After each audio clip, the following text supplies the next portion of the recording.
Hello, and welcome to this video on binning, a feature that allows you to create bins to hold segments of your data based on the distribution of different values rather than on sort field values.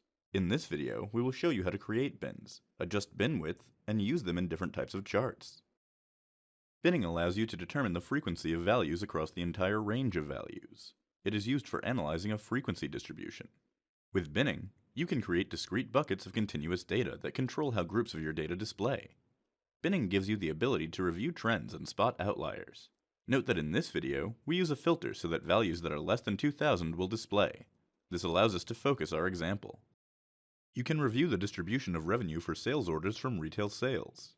In this example, these revenue ranges are represented by bins that are grouped by $250. You can see that the largest number of orders brought in the smallest revenue, while the trend declines as the bin size gets larger. With binning, you can see the frequency of how often values in a range appear across the different groupings. You can change the size of your bins to meet the requirements of your data.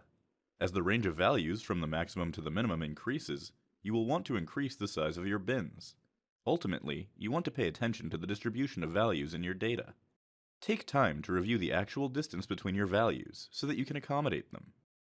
Although they look similar, a histogram and a bar chart represent two different views of your data. A bar chart creates a bar for each sort dimension value in your data. A histogram is composed of bars that represent counts of measure values.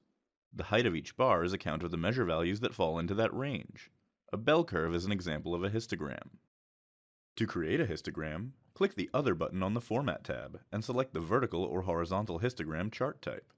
Note that you can also create a histogram in visualization mode. In InfoAssist, bins are automatically created for histograms. Histograms use a single measure field. The number and frequency of distinct values for that field is determined, and the count of each is plotted. Each bar in the histogram represents a bin. Since a histogram plots measure values, you must use a measure field that has a range of different values in the base data. For example, the entire sale units column contains a single value, and therefore would not be a good candidate for analysis by a histogram. Instead, let's use revenue. This histogram plots the number of sales that fall into each revenue bin. Immediately we can see that we have so many bars that they can't all fit on the page. What does this tell us? The bin size is too small for our data, so all our values are split into too many bins to easily analyze. When we initially create a bin in InfoAssist Plus, the default bin size is 10. To edit the bin size, right-click the bin in the query pane and click Edit Bins. Based on our first chart, we can conclude that bins of 10 are too small. Let's try changing the width of bins value to 500 and rerun the chart. Note that you can also modify the field format of the bin, which is set by default to match the format of the source field. Now our histogram contains just 4 bars. We can see that most sales orders were valued at less than $500 each. However, some sales orders fell into the ranges of $500 to $1,000, $1,000 to $1,500, or $1,500 to $2,000. You have the option to add a little more granularity to this chart by picking a point between the two options we viewed so far, 10 and 500.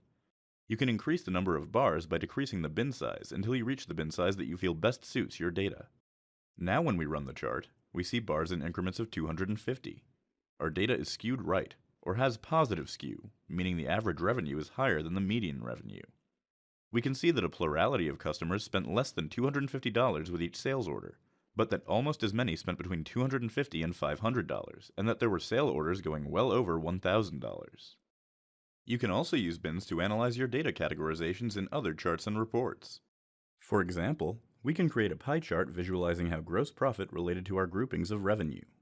First, create bins for the revenue field manually and add them as slices to the pie chart. You can then use any measure in the pie chart. Using sale units shows the distribution of revenue values just like in a histogram, because sale units represent a count of rows in the base data. It shows, as before, that about a third of sales resulted in both revenue of less than $250 and $250 to $500, with fewer sales resulting in higher revenue. We can also chart our revenue bins by a measure field, such as gross profit. This pie chart shows that sales of between $750 and $1,000, although few in number, actually account for about 11% of our gross profit, due to their higher value. Bins are also useful for displaying categories of your data in reports. We can convert our pie chart from a chart to a report. Bins can be created and edited in reports in the same way as charts. Notice how this data presents in a report, showing the bin values representing the low limit for each of the ranges identified for the selected measure field. As you can see, you can quickly and easily create a histogram to show a distribution using binning, or you can manually create a chart that uses bins to facilitate even deeper analysis of your data. To learn more, visit the WebFocus knowledge base, where you can search all technical topics and videos.